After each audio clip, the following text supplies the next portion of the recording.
Friends, I believe I have a word from the Lord for somebody here today. He's placed a message on my heart, a message of hope, of renewal, of restoration. It's a message for those who feel lost, broken, or far from God's grace. It's a message that calls us to return to our first love, to rekindle the fire of faith, and to embrace the transformative power of repentance.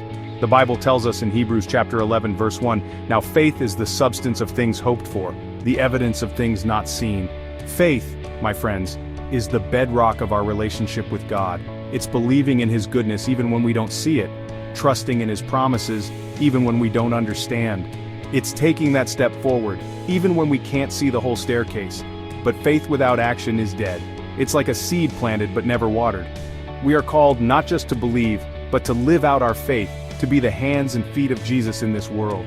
We are called to be difference makers, to shine our light brightly in the darkness, and to share the love of God with everyone we meet. Today, let's open our hearts to the Lord and allow His word to penetrate deep within our souls. Let His message of hope and restoration wash over us, and let us leave this place renewed, revived, and ready to live a life of faith and purpose. The book of Hebrews chapter 11 is often called the Hall of Faith. It's a powerful testament to the unwavering belief of men and women who dared to trust God, even when everything around them seemed impossible. These were ordinary people who did extraordinary things because they chose to live by faith, not by sight. Think about Noah. He built an ark in the middle of a desert because he believed God's promise of a flood. He had never seen rain before, but he trusted God's word. And because of his faith, he and his family were saved. Or consider Abraham. He left his home, his family, everything he knew, to follow God's call to a land he had never seen.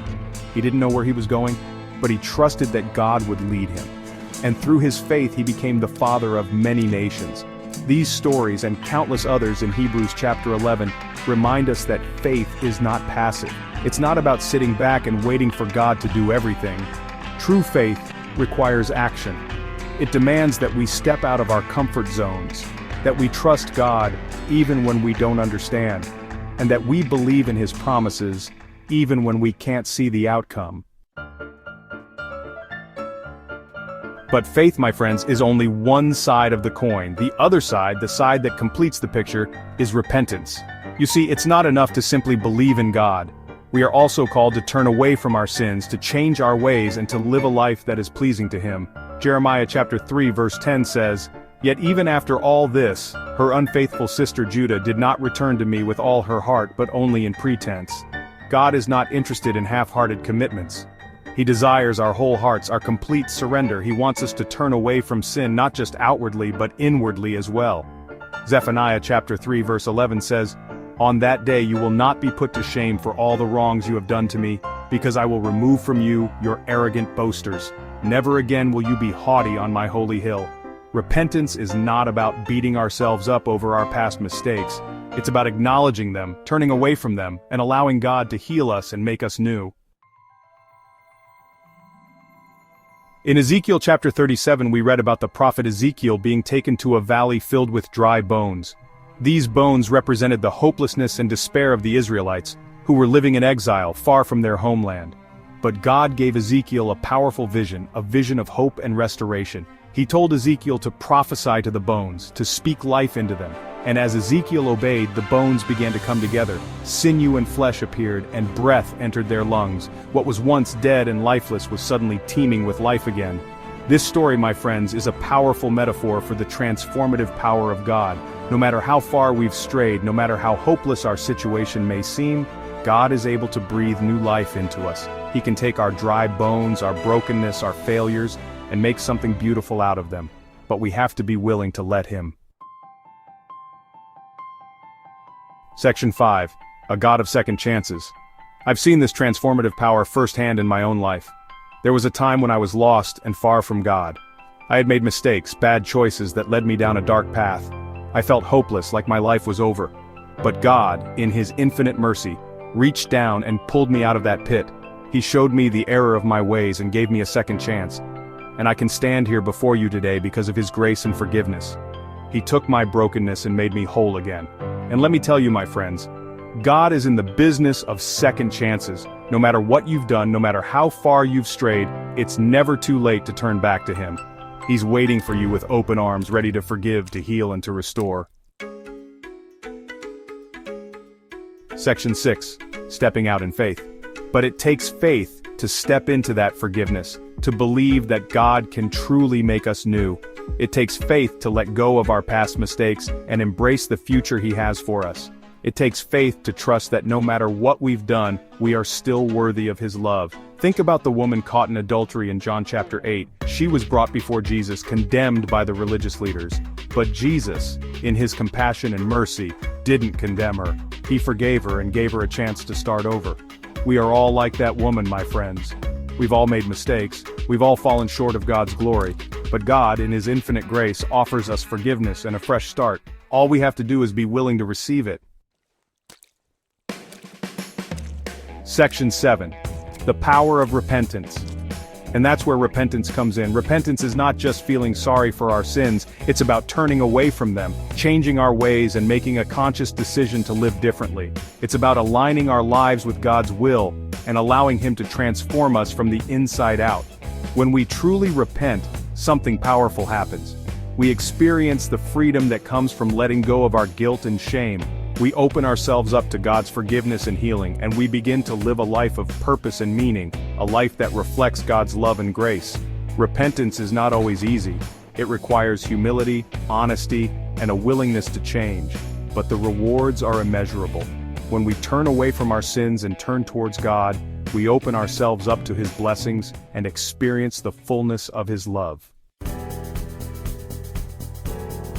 Section 8. A promise of restoration. In Revelation chapter 3 verses 11 to 13, Jesus says, "I am coming soon. Hold on to what you have so that no one will take your crown. Him who overcomes I will make a pillar in the temple of my God. Never again will he leave it. On him I will write the name of my God and the name of the city of my God, the new Jerusalem which is coming down out of heaven from my God.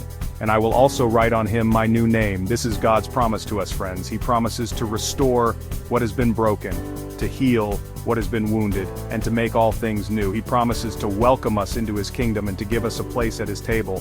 But we have to choose Him. We have to choose faith. We have to choose repentance. The choice is ours, my friends. We can continue down the path of sin and destruction, or we can turn back to God and experience the fullness of His love, grace, and forgiveness. Section 9. Choose this day whom you will serve. Today I challenge you to make a decision. Choose faith, choose repentance, choose restoration. Open your heart to God and allow Him to work in your life. Let go of your past mistakes and embrace the future He has for you. The journey may not be easy, but I promise you it will be worth it. For in God's presence there is fullness of joy. In His right hand there are pleasures forevermore. Let's pray. Father, we come before you today, humbled and grateful for your love and mercy. We confess that we have sinned against you, that we have fallen short of your glory. But we thank you that you are a God of second chances, that you offer us forgiveness and a fresh start. Today, we choose you. We choose faith. We choose repentance. We choose restoration. Fill us with your Holy Spirit and empower us to live lives that are pleasing to you. In Jesus' name, we pray. Amen.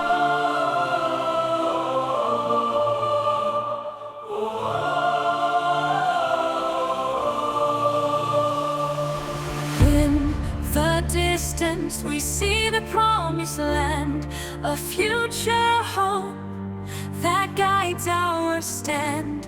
We're living by faith, though we haven't received the fullness of God's plan. Our hearts still believe. Return to the Lord with all your heart. Leave your rebellion and never depart. He's calling you back to His loving arms. Return to the Lord and let His love disarm.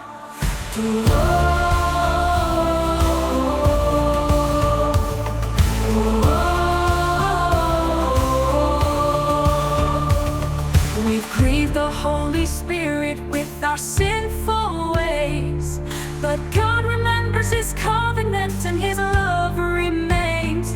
He'll restore His people and bring them back to life.